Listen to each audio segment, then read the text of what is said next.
segunda-feira que começa, depois de 2 empates consecutivos, né? São Paulo e Chapecoense terminou em 2-2 e o jogo deste domingo, Vasco e São Paulo, terminou em 1-1. São Paulo empatou 2 jogos consecutivos, mas já são 5 jogos, 5 partidas de invencibilidade. E isso parece ser muito bom depois da fase ruim que o São Paulo, que o time vinha passando, né, meu amor? O que você tem aí para falar dessas 2 partidas? Chapecoense, você estava lá, né? Nesse jogo no Pacaembu, foi um jogo que foi difícil, né? O São Paulo tomou 2 gols, 2-0, como que foi aí chegar nesse empate? O que você tem para dizer sobre esse jogo primeiramente? Primeiramente, boa noite a todos, boa noite internautas, seguidores. Então, galera, como a Patrícia falou, né, foi um jogo complicado contra a Chapecoense, foi um jogo onde não conseguimos encontrar o gol no primeiro tempo com rapidez, deixamos a desejar na produção e na efetividade do ataque, e a Chapecoense, por sua vez, achou o seu gol ali. Muitos falaram sobre uma falha do Sidão, eu não gosto de atribuir assim, porque para mim essas pessoas que falaram sobre isso são comentaristas que ficam só no estúdio, só atrás da cadeira, né, atrás das câmeras na televisão, e não vivenciam o acontecimento do jogo no estádio, não vivenciam o grau que a partida leva, né? E, pô, foi um cruzamento bem forte, bem rápido ali da esquerda do ataque da Chapecoense pro gol de cabeça, que na minha opinião foi falha da nossa marcação ali centralizada dentro da área, né? Então eu atribuo mais ao Rodrigo Caio, que ficou parado assistindo a jogada para aquele primeiro gol da Chapecoense, e depois um pênalti infantil do Marcos Guilherme já no segundo tempo, né? Que, pô, vamos e convenhamos, não é a função dele estar dentro da nossa área, dentro da nossa zaga para marcar uma jogada rápida da Chapecoense, né? Então, pô, saímos atrás, logo no começo do segundo tempo já estava 2-0 para a Chape, e, precisou de muito apoio da torcida ali, muita entrega do time para conseguir buscar aquele empate. Então, pô, o empate no final do jogo saiu e soou como um bom resultado para a torcida são paulina, porque além de, né, não quebrar a nossa sequência de vitórias, fez com que somássemos mais um ponto e não ficássemos ou voltássemos a ficar tão próximo da zona do rebaixamento, né? Então, pô, para a torcida são paulina, quem estava lá no estádio, eu vi que terminou o jogo, aplaudiu o time mais uma vez, deu o seu apoio. Eu acho que se tivéssemos sido derrotados também aplaudiriam o time, porque deu para ver a entrega que o time estava, né, proporcionando ali, a torcida estava satisfeita. Mas, cara, depois desse jogo, agora veio o jogo contra o Vasco, né, lá em São Januário, e mais um empate que não era o que a torcida gostaria de terminar logo com esse pesadelo dos 47 pontos ou da chance de ser rebaixado, né, que, vamos dizer aí, os caras ainda colocam como uma chance matemática do São Paulo ser rebaixado. Mas vamos e convenhamos, né? Estamos a 9 pontos da Zona Maldita. Faltam 4 rodadas para terminar o campeonato. Isso são 12 pontos em jogo. E como a própria Patrícia aqui veio comentando comigo no domingo lá no pós-jogo, cara, se você pensar que nesse próximo jogo, vamos dizer, a gente não quer que isso aconteça, mas vamos dizer que o São Paulo não ganhe. Isso. Que o São Paulo empate ou até mesmo perca. E os outros times que estão na zona do rebaixamento ali nas primeiras posições com 36 pontos, esses times também não ganham, eles percam. Pô, o São Paulo vai continuar a 9 pontos da zona do rebaixamento e vão faltar apenas 3 jogos para acabar o campeonato, que no máximo esses times poderiam somar, seriam esses 9 pontos. É isso aí. Então o São Paulo não é mais ultrapassado, né? Então, na minha maneira de ver, a partir de agora, o São Paulo já não corre mais risco de voltar para a zona do rebaixamento, entrar na zona do rebaixamento nessa fase do campeonato, faltando tão poucos jogos. E eu acho que assim, a produtividade do São Paulo, né, foi legal que a gente fez a enquete na semana passada se o desempenho do time ia mudar ou não. Eu aqui falei que não. E, cara, a gente viu que mudou, né? A galera que falou sim estava certa, porque o desempenho do São Paulo vinha sendo vitória em casa e derrota fora. E nesses 2 jogos agora isso não aconteceu. Foi empate em casa e empate fora, né? E o empate suado, né, em casa, que é o que a gente estava falando aqui, né? O São Paulo tomou 2 gols, assim, que ninguém imaginava, né? Tomou 2-0 e não foi fácil, né? O São Paulo quase virou, né? A gente pode dizer que o São Paulo quase fez 3-2, mas ficou no 2-2.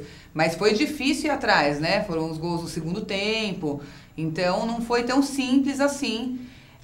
Ficar sem o Cueva, né? A gente estava falando, será que o Cueva vai fazer falta? Eu acho que as enquetes nossas estão bem bacanas, né? Que a gente consegue sempre pegar um ponto legal aí para falar delas. E a enquete que a gente fez hoje, né? Por falar em enquete, é sobre o Militão, a ausência que ele vai fazer na próxima partida contra o Grêmio, já que ele foi expulso, né? Tomou o cartão vermelho, então ele não joga contra o Grêmio.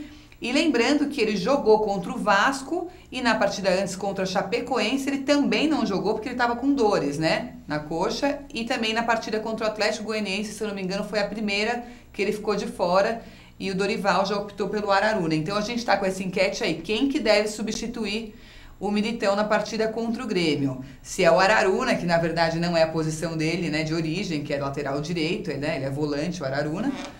Ou se no caso é o Buffarini, né? A gente vai comentar bastante disso um pouquinho mais pro final do programa, se é o Buffarini que deve substituir. A gente está fazendo a enquete assim, tá disparado o nome do Buffarini, mas o Buffarini, a gente vai falar isso daqui a pouco, não vem tendo boas atuações, né? No São Paulo, a gente vai comentar disso aqui também. E vamos comentar um pouquinho mais do jogo contra o Vasco, essa partida que teve um golaço do São Paulo, né? Do Marcos Guilherme. Mais uma vez o garoto representando, vestindo a camisa. E vou falar assim, eu tô entre o gol do Santos e esse gol que ele fez contra o Vasco, dos mais bonitos dele aí pelo São Paulo. Tirando contra o Botafogo, que ele marcou 2 também logo na estreia, né? Então, assim, o moleque tem estrela. A gente conheceu o Marcos Guilherme. Ele é demais, esse garoto, humilde, São Paulino. E esse gol que ele fez ontem contra o Vasco? Mais bonitos dele e, quiçá, mais bonito do campeonato. Porque esse campeonato tem sido um campeonato onde todos os gols têm sido meio apertados. Muitos gols de bola parada, pênalti e tal. Então, assim, você não tem visto, né, o futebol brasileiro que é sempre tão recheado da plástica, né? Você não tem visto gols tão plásticos no campeonato assim. E realmente o gol contra o Santos, que foi aquele golaço de cobertura num clássico, né, que é sempre mais difícil de você fazer um gol mais plástico, foi um golaço. E esse gol agora, contra o Vasco, mostrando toda a técnica do chute dele, somado à força que ele tem para realizar o chute. Então também foi um belo gol de fora da área. E voltando a comentar um pouco da partida, né, trazendo um pouco de volta para a análise mais do como eu senti o jogo do São Paulo, eu achei que foi um jogo um pouco atípico do São Paulo, porque o São Paulo ele não conseguiu impor o seu futebol durante os 90 minutos, que foi o que, vamos dizer, o São Paulo começou a fazer quando ele começou a ter essa recuperação começou a se mostrar mais presente. Então, assim, eu não vi o São Paulo conseguindo impor totalmente seu jogo, e o Vasco, por um outro lado, tentou fazer um abafa no São Paulo logo de cara, que era de se esperar, né? Eu acho que o time de São Paulo estava preparado para isso, que aconteceu na partida. O Vasco ele tentou fazer um abafa, ele tinha o seu time postado à frente, ele quis, vamos dizer, assustar o São Paulo e fazer o São Paulo se perder e errar nas saídas de bola, mas o São Paulo nos primeiros minutos soube suportar essa pressão. E o Vasco, por um outro lado também, quando chegou, ele não estava muito bem, com a pontaria muito bem certeira, e por isso não fez o gol no São Paulo no primeiro tempo e nem logo de cara na partida, que foi quando ele ainda estava com um volume de chances maior. Então, teve essa primeira pressão nos primeiros 10, 15 minutos do Vasco. Depois, o São Paulo conseguiu equilibrar um pouco as coisas, mas não conseguia fazer sua saída de bola, né? Não conseguia realizar suas jogadas.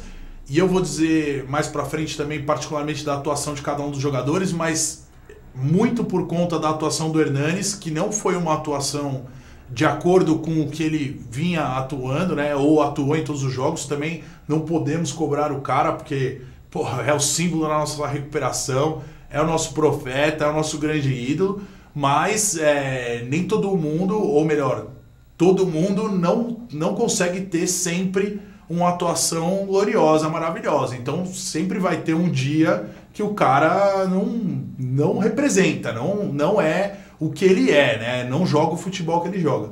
Então eu acho que foi isso que aconteceu um pouco no jogo contra o Vasco, né? O Hernanes, ele não conseguiu repetir todas as boas atuações que ele fez pelo São Paulo até agora. E por isso o time não teve essa articulação de saída de bola, né? Não teve essa articulação de ataque positiva para o ataque ter um volume de jogadas. Mas mesmo assim, o São Paulo foi aguerrido, estava brigando muito, lutando por todas as bolas. O Michael Suell também flutuou dos dois lados do campo, mas também não conseguia se encontrar ali em momentos livres para fazer boas jogadas. Então também poderia ter tido uma atuação um pouquinho melhor e não conseguiu. E os atacantes por isso ficaram um pouco abastecidos. Aí logo teve a parada técnica também, né? A parada para hidratação. E aí os jogadores, recuperaram, conversaram um pouquinho com o Dorival ali, entenderam mais o que precisava ser feito, mas também voltaram dessa parada técnica sem muito conseguir ter essa articulação boa. E os jogadores do Vasco, por um outro lado,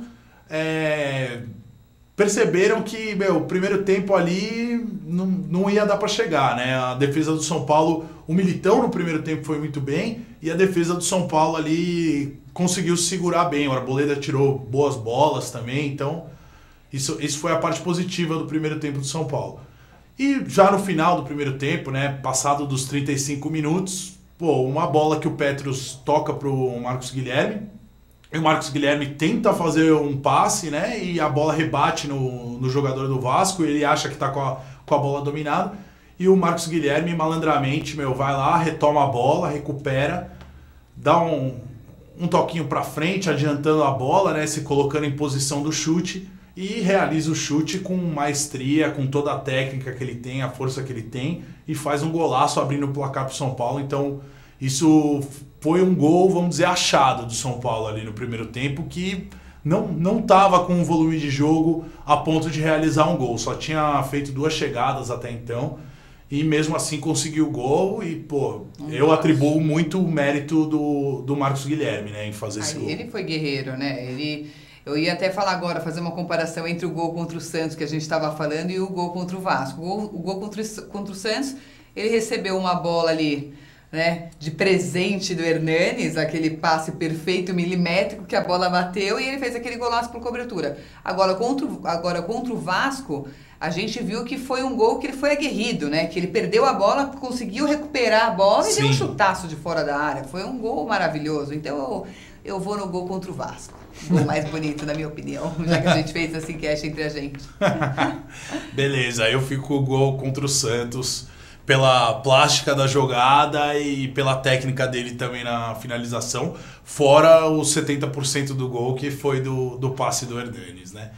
Mas enfim, e aí voltando a falar do jogo, né? Começa o segundo tempo, o São Paulo já mais esperto com as jogadas e com as articulações do time do Vasco, começa o jogo já se defendendo, já mais bem postado ali no meio campo, com as linhas mais próximas. Mas mesmo assim, depois do começo do segundo tempo, ele começou a sentir o Vasco muito querendo resultado, óbvio também pela pressão da torcida, né? O fato do Vasco estar jogando em casa, São Januário ali, conhecer muito bem aquele terreno. E o São Paulo começa a recuar, e aí começa a tomar pressão. E uma hora essa pressão acaba resultando num gol, também sem ser de uma jogada tão trabalhada do Vasco, né? De uma jogada ali meio pelo meio, uma bola rebatida no Rodrigo Caio, que sobra no pé do atacante do Vasco, ele manda pra rede e faz o gol. Então o empate 1-1 no final do jogo, né? Devido às circunstâncias como terminou a partida, o São Paulo sem o Militão, que tinha sido expulso, na minha maneira de ver, o Hernanes, que não estava no seu melhor dia, Petros também não conseguiu desarmar muitas jogadas do Vasco e tampouco conseguiu fazer os passes e articular as jogadas para o São Paulo. Jusilei também vacilou em alguns momentos da partida. Então, assim, na soma de tudo de ruim que poderia ter acontecido com o São Paulo, até que foi bom. Sim. O resultado do empate fora de casa.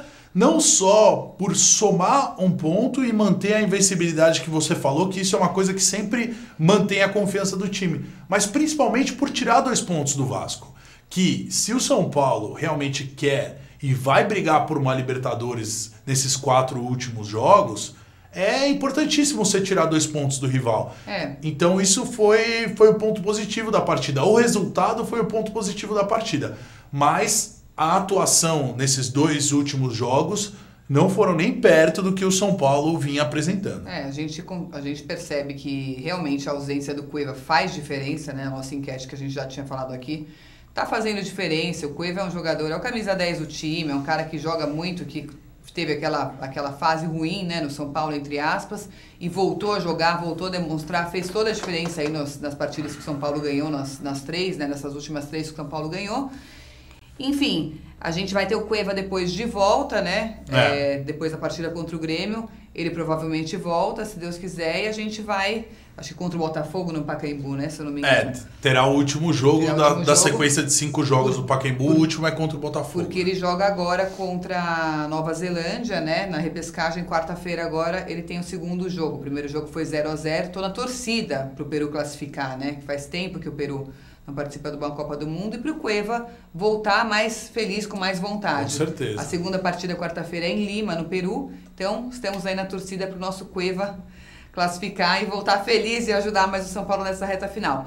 Voltando a falar aí do um pouquinho do Vasco, que o Gustavo falou, eu acho que ele fez uma análise ótima, que no final acabou sendo bom esse ponto fora de casa. Eu acho que esses 2 empates que o São Paulo teve nas 2 últimas partidas foram bons resultados dentro do que aconteceu na partida, né? Os 2-0 o São Paulo conseguiu recuperar, saiu aplaudido pela torcida, e ontem um jogo fora de casa, que era um confronto direto aí na briga pela vaga na Libertadores, né? No tal do G8, G9, a gente não sabe ainda como vai ficar. Até a gente viu uma coisa engraçada ontem, né? Que o São Paulo pode saber, que o 9º colocado, talvez, né? Pode saber se classifica ou não para a Libertadores depois do campeonato, né? Porque só na final. Acho que a Sul-Americana é depois que o brasileiro acaba, né? Final os 2 jogos das finais da Sul-Americana são somente depois do término da última rodada do Campeonato Brasileiro. E o Flamengo então, o Flamengo vai jogar a semifinal agora, e durante ainda, né, o término dessas últimas 4 rodadas. E depois que terminar o Campeonato Brasileiro, aí sim tem os 2 jogos da final da Sul-Americana. Então, vamos dizer, né? Se o Flamengo passar para a final da Sul-Americana, só saberemos se terá um G9 ou não depois do campeonato acabar. Então, por exemplo, podemos ter o Grêmio campeão da Libertadores. E ainda o Flamengo não e campeão. Aí, sei lá, o Atlético Mineiro fica em 8º, o São Paulo fica em 9º. Terminou o campeonato, o Atlético Mineiro estará na pré-Libertadores, o São Paulo estará fora. E aí o Flamengo, vamos dizer, passou da semifinal, vai jogar a final. Se o Flamengo ganhar, depois do campeonato ter acabado, vira G9, e aí por isso o São Paulo entrará na Libertadores. Mas é o que eu tenho conversado muito com os meus amigos, influenciadores de página, são paulinos. Cara, o ano do São Paulo não foi um ano que, né, vamos dizer, o São Paulo quis brigar por isso. Se o São Paulo for para a Libertadores, claro, será maravilhoso. Todos nós, torcedores, iremos comemorar. Nós queremos que o São Paulo pontue para estar, se possível, terminar em 7º campeonato, que vai ser de uma maneira... já classificado direto. E vai ser de uma maneira maravilhosa que vai vir a Libertadores, se assim vier, e muito honrosa e muito respeitosa. Mas, cara, o campeonato que o São Paulo fez não foi um campeonato de encher os olhos do torcedor, muito pelo contrário, é um campeonato repleto de críticas, vários pontos negativos, em muitos jogos deixou a desejar no desempenho. Então foi um ano difícil, um ano realmente sofrido para nós são paulinos, mas que, cara, tá terminando de maneira muito respeitosa, né? A vitória no clássico contra o Santos, o empate contra o líder do campeonato aí, contra o Corinthians, meu, que na nossa maneira de ver, né, era para ter sido uma vitória. E até mesmo o jogo contra o Palmeiras, o fato de ter abrido o placar e depois ter ido buscar um empate, meu, tudo teve como a questão do prato, tudo né? como se desenvolveu o o segundo turno, dá para dizer que assim, o torcedor são paulino voltou a receber aquele respeito do time, aquele respeito da diretoria, aquele respeito de quem organiza a instituição São Paulo Futebol Clube, porque, cara, a gente se sentiu muito desrespeitado durante esses últimos anos que passaram. Então, ter um final de campeonato onde você vê o time ainda brigando, um time, meu, lutando, isso traz o gostinho de volta de ser São Paulino. E é mais do que merecido a torcida receber isso, né? Claro. Por tudo que a torcida fez. Pelo show. A história que tá fazendo esse ano, pelo né? show Porque que deu a vida inteira e esse ano tá foi o diferencial, né? Em todos os jogos, mesmo no Pacaembu, né? O São Paulo tendo esses 5 jogos no Pacaembu, tá extraordinária a presença da torcida, tá maravilhoso de ver. Tá muito bonito o apoio, então assim, é a torcida acompanhando a saída do CT até o Pacaembu, é o que faz toda a diferença e o que está fazendo total a diferença é essa torcida do São Paulo, linda, maravilhosa. Aí a gente vê a torcida lá contra o Vasco, em São Januário, então a torcida não para, a torcida tá um exemplo esse ano, um exemplo de torcida, acho que talvez tenha sido o ano que a torcida mais demonstrou assim, esse apoio, esse amor pelo clube e tá mesmo um exemplo a ser seguido, assim. Tem, né, vários técnicos de outros times comentando, né, técnicos que comentam, nossa, o exemplo de torcida, a torcida do São Paulo, tá sendo esse ano, então tá maravilhoso, a gente tá muito feliz, né, de fazer parte dessa turma, dessa torcida São Paulina. E por falar, né, no jogo contra o Vasco, tá, vamos dar uma olhadinha no golaço do Marcos Guilherme, desse vídeo da SPFC TV?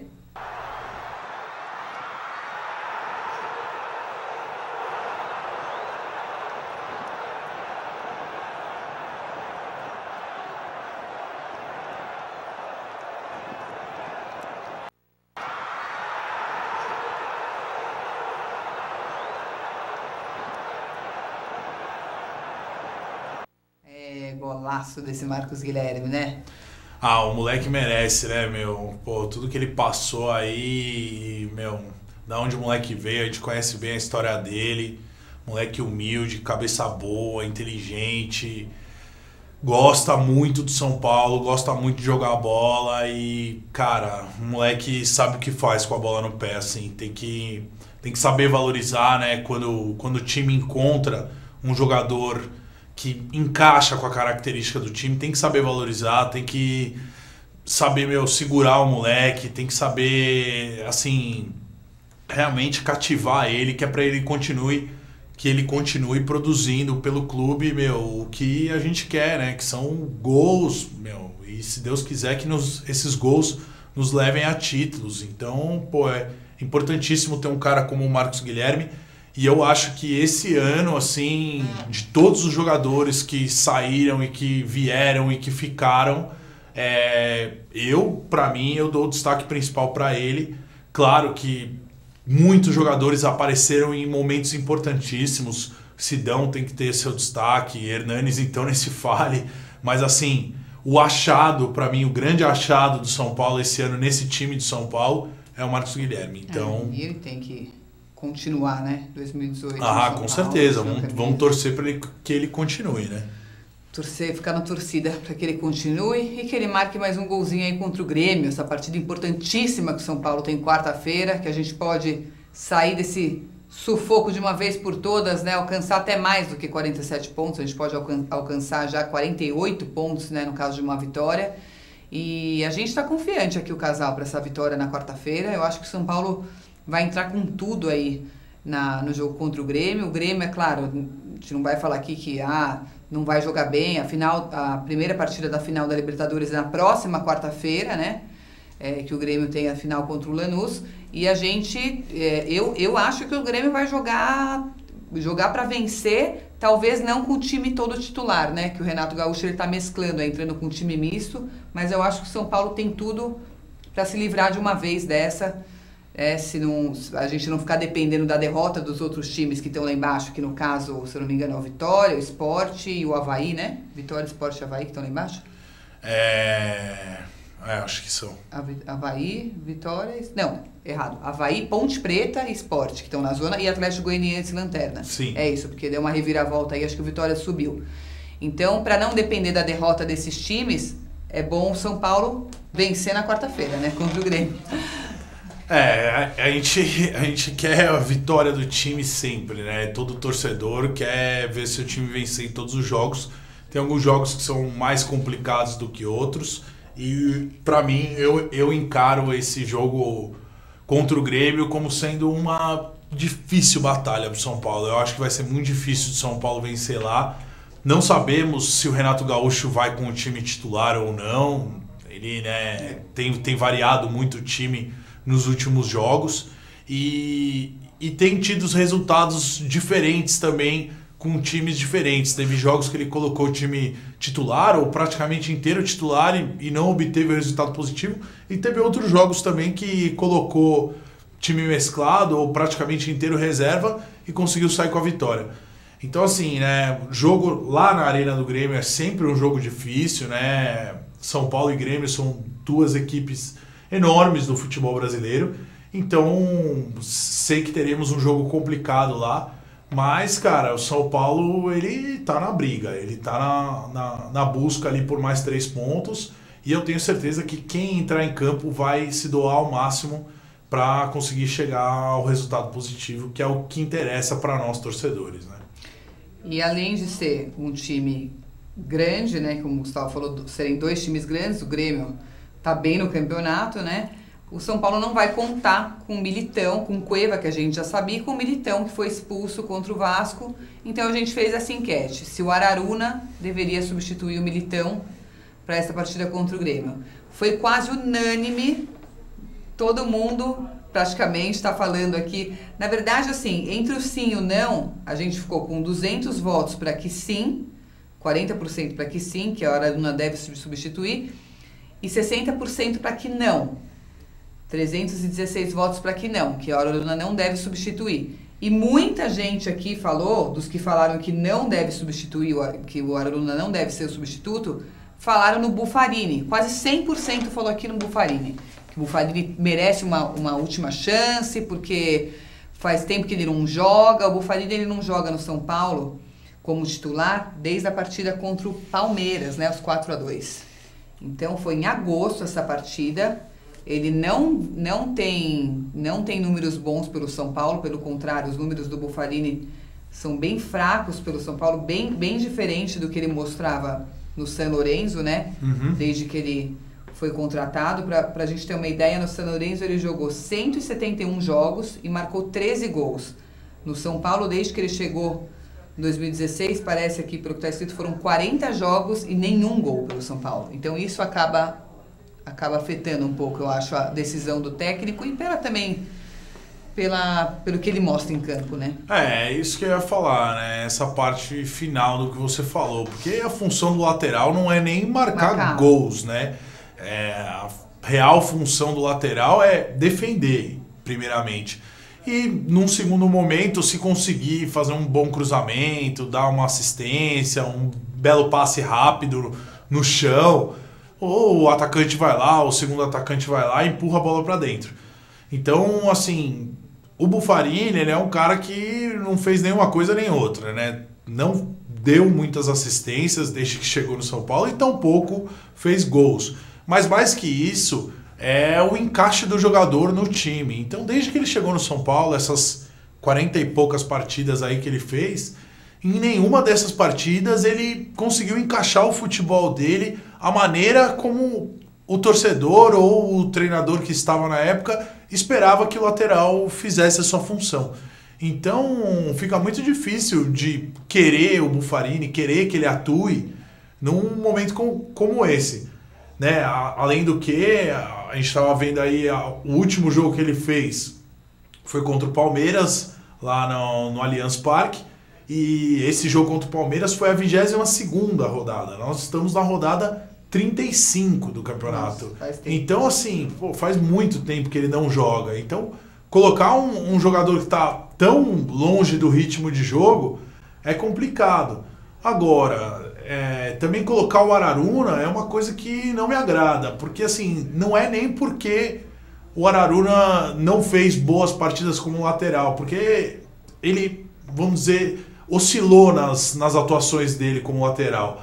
Mas, cara, mais do que isso, é colocar um jogador que não é da posição na lateral. O próprio Militão, que foi revelado como zagueiro, ter sido jogado na lateral já foi uma coisa que não me agradou muito no começo. É claro que ele foi um achado sendo lateral, porque deu muito certo. Ele conseguiu atuar muito bem defensivamente, que era o que o São Paulo estava precisando no momento, né? Ter mais segurança nas suas laterais. Agora, toda vez você ter que improvisar um jogador numa posição onde não é a posição de origem dele, cara, isso daí é muito ruim, é muito tapar buraco, sabe?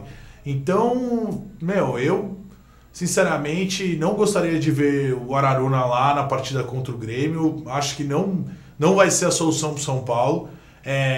Nesse último jogo, com a expulsão do Militão, ele deslocou o Petros para a lateral. E eu acho que o Petros é um cara mais seguro como defensor. Então, assim, eu sinceramente entraria com o Petros na lateral direita e teria um meio diferente do São Paulo, com jogadores que são da posição para jogar no meio. Jusilei, Hernanes, Michael Suel, Lucas Fernandes, Shailon, até mesmo o Araruna jogando de segundo volante, pode ser. Mas, cara, eu gostaria de ver um São Paulo mais assim, centrado em cada um fazendo a sua função, né, principalmente no meio campo. E as laterais, ter os nossos laterais realmente mais postados defensivamente. Eu acho que com a qualidade que nós temos no ataque e no meio campo, nós não precisamos de laterais que subam tanto e apoiem o ataque tanto assim. Já que ele está improvisando, né, com o Araruna na lateral, que não é lateral, dá para improvisar o que você falou, com o Petros, que é mais seguro e tal. Sim, eu com acho certeza. Que seria uma ótima opção. Lembrando que o Bruno, né, nosso lateral direito também, ele está com cervicalgia, com problema na cervical, né? Então ele está com esse probleminha e está ficando de fora, não está sendo nem relacionado também por causa de dores e tal, enfim. Vamos ver aí o que o Dorival vai optar para essa partida contra o Grêmio, né? Ficaremos aí na torcida para que seja uma boa improvisação que o São Paulo volte a vencer aí, né? Essas 6 partidas de invencibilidade.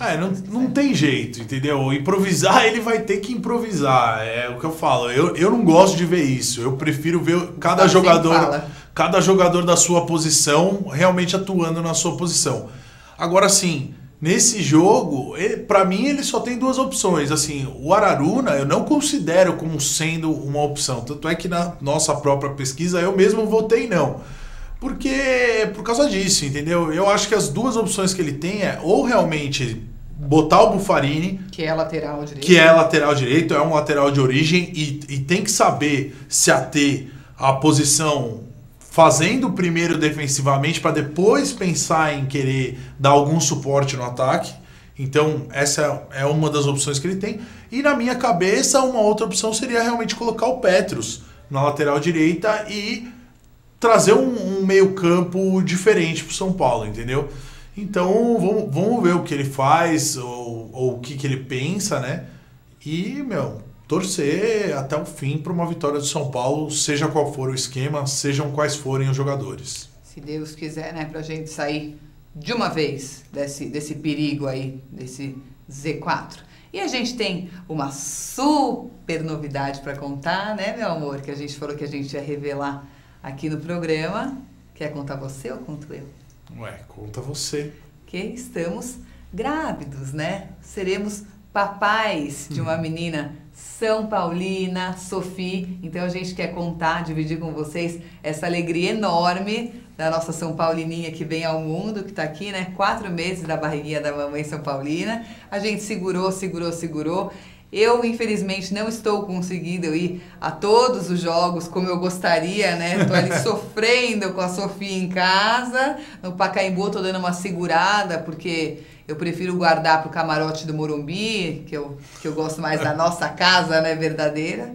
Mas a gente está feliz da vida, independente de ir em jogo ou não ir em jogo. O que importa, né, É a nossa bebezinha. Você tá feliz, meu? Ah, eu tô muito feliz. Essa é a nossa grande alegria do ano, meu.